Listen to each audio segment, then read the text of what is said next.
In a society that seems to be constantly preoccupied with and pushing us to be more successful, more productive, more positive, all with the ultimate promise of greater happiness, we tend to assume that more is better.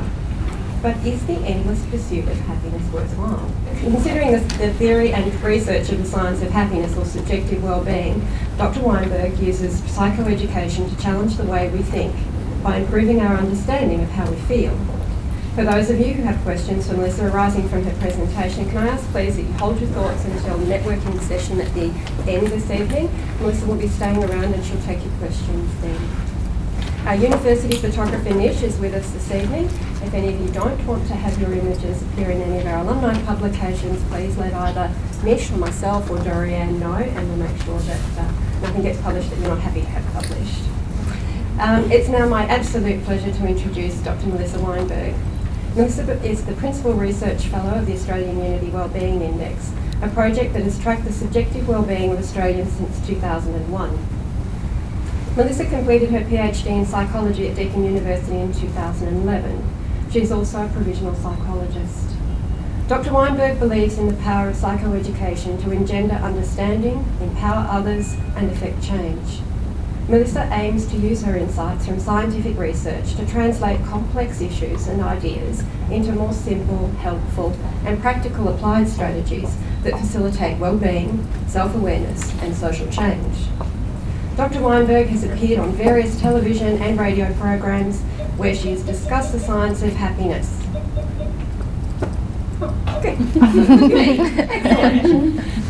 Where she has discussed the science of happiness and what makes Australians happy.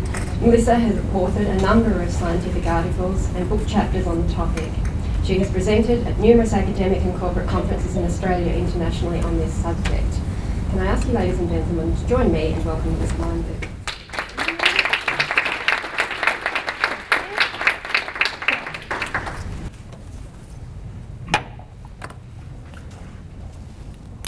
Thank you. You all able to hear me? Maybe if I turn this on? How's that? Is that better? What about now? Gotcha. All right. Thank you everybody for coming and welcome. I guess we all have Deakin in common somehow, and thank you for that introduction, which gives you all a little bit of a background and an insight into me. I will, I guess in the next sort of hour or so, talk to you a little bit more about my background, about how I came to be here where I am talking in front of you all, and then talk to you more about the science of happiness and what we understand about what we call subjective well-being. I guess I want to start by giving you a bit of personal background. You now know my professional background, but I'd like to tell you about how I came to be here. I'm a deluded Bombers fan from way back, as you can see. This is me back in 1986, not particularly happy with the way I was dressed. This is my brother, not particularly happy to be holding my hand. My interest in psychology, I guess, was inspired by a chronic condition that I acquired when I was about 2 and a bit years old. It's called middle child syndrome. Does anybody have it? You'll know what I mean. Middle child syndrome is a poorly understood condition, I think. And it doesn't have a universal symptomology. It sort of is one of those things that manifests differently for different people. The traditional, I guess, account of it is that it's characterised by neglect from the parents as they fuss over their treasured firstborn, and the youngest, I guess, the one who wants all the attention, and the youngest little prince or princess, in my case, of the family. But I don't remember ever receiving anything but love from my parents, and so my case manifested differently. It began with tormenting at these hands of my brother, who can remember distinctly so he says, the moment or the time that I arrived home from the hospital after being born. He remembers looking over at me in the bassinet, thinking, how do I eliminate this threat to my existence? And so he spent pretty much the first 10 years of his life trying to kill me. He did that by throwing things at me. He was very good at throwing things at me. I had dead teeth, broken bones, scars, bruises and all that. But I actually learnt to throw them back, and I actually became pretty good at basketball as a result, so we can thank my brother for that. And so what happened when I started throwing things back at him was that he realised that he needed a way to attack me in some other way. He's not that bad, I'm making him out to be really bad. He would really love that he was the topic right now. That's what he would love the most. And so he turned to verbal forms of insult, as brothers do. He would use articulate language and crafted insults to put me down. And so I had to learn to throw those back as well. I had to learn to find flaws in logical arguments and develop my ability to think critically. That's what I learned from my brother.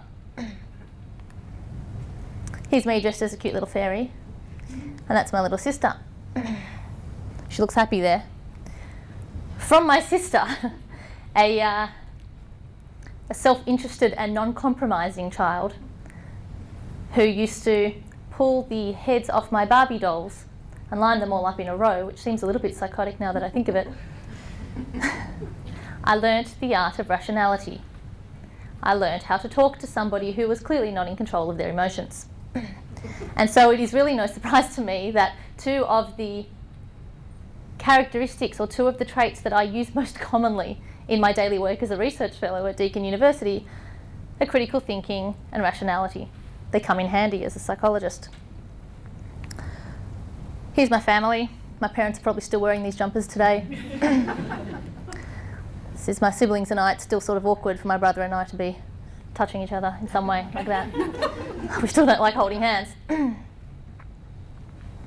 And so it probably will come as no surprise to any of you after all that when I tell you that this was the topic of my honours thesis in psychology. The impact of sibling relationships on adolescent well-being. I basically wanted to put in writing the impact that my siblings had on me and blame them for everything that had happened to me. That was my account of it. After I completed my honours degree in psychology, I was offered a scholarship to write a PhD in the area of well-being. And there was sort of no limitations really on what that had to be about. I was able to choose my own topic, but it had to relate to the psychology of well-being in some way. And so I started to think about the well-beings that I knew, and I started to research happiness. And I started to reflect on the people in my life that I thought were happy. This is my grandfather, or this was my grandfather. He passed away last year. His name was Simon Mikhailovich, or Sam Michaels to his friends. And he's the happiest person that I ever knew. My grandfather was born in a little town called Wieleń, Poland, on the 2nd of December in 1929.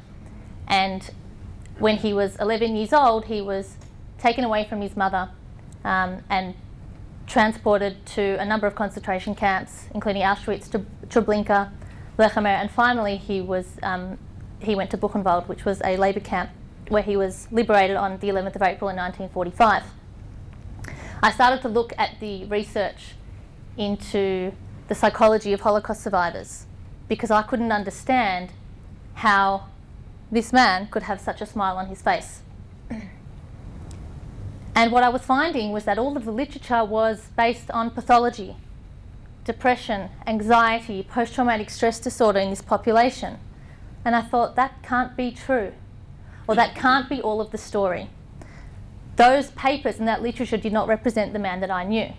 The man who had an intense love for family, who had a huge zest for life, who just enjoyed everything there was about life. How could he know the absolute worst of humankind and still yet be the way that he was?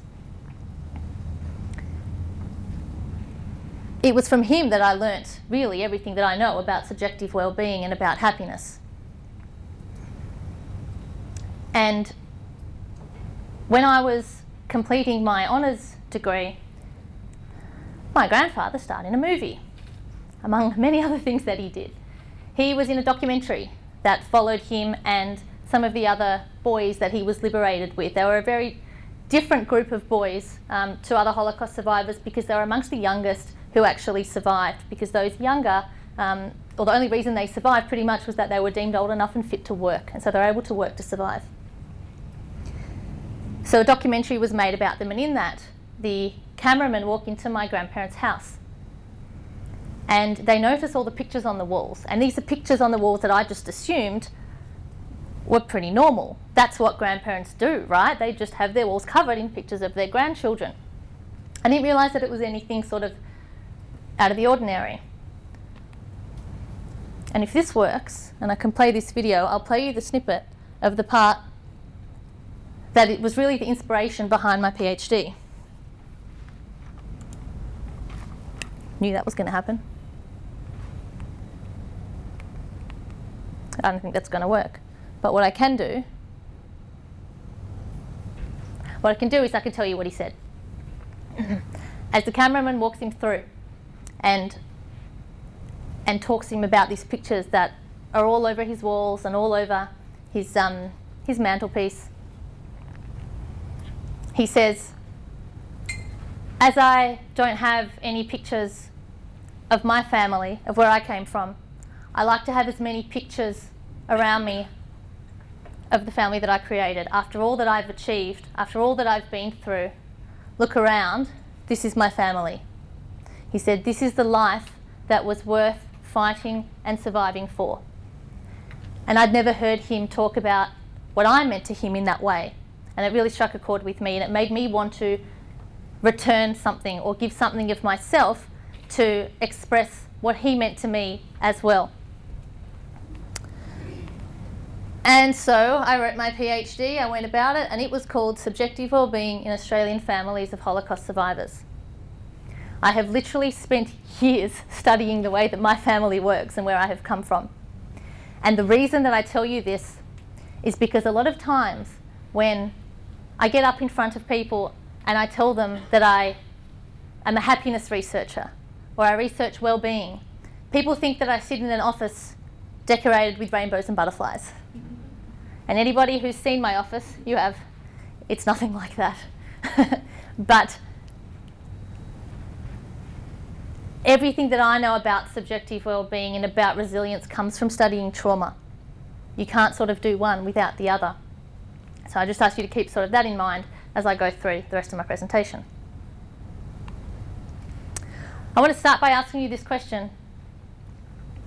On a scale from 0 to 10, where 0 means not at all satisfied and 10 means completely satisfied, how satisfied are you with your life as a whole?